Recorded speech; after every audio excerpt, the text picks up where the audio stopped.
walking after you have surgery is always important, and so for sure after weight loss surgery, we're going to put a high importance on it. So Dr. Jones expects that since you're having an elective surgery, that you're going to follow his suggestions.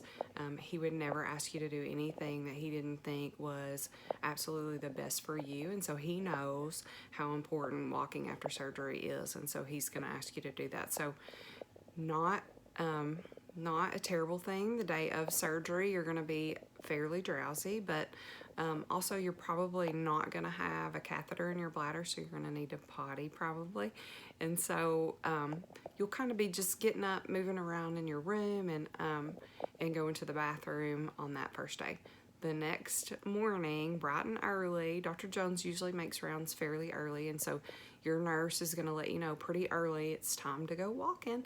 And so get up and walk in the hallway and do your part. If you decide that that's not something that you want to do, your nurse is not likely to argue with you or try to convince you or fight with you to get you to go.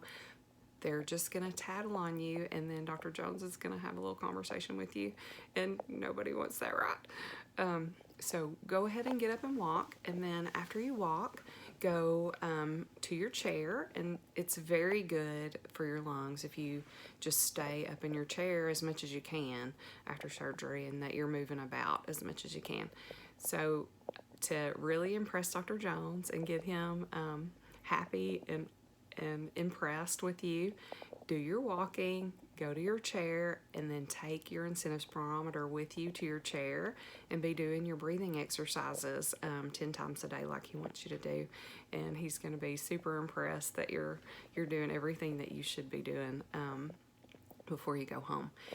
And also, when you go home, Dr. Jones is going to be assessing everybody's potential for a blood clot. And so if you're at high risk, you may end up going home with a blood thinner, but that's really not typical.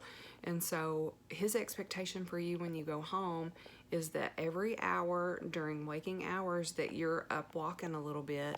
And if you're not up walking, you're at least flexing your calves, because we just don't want any risk of blood clot. So definitely be doing your walking for us.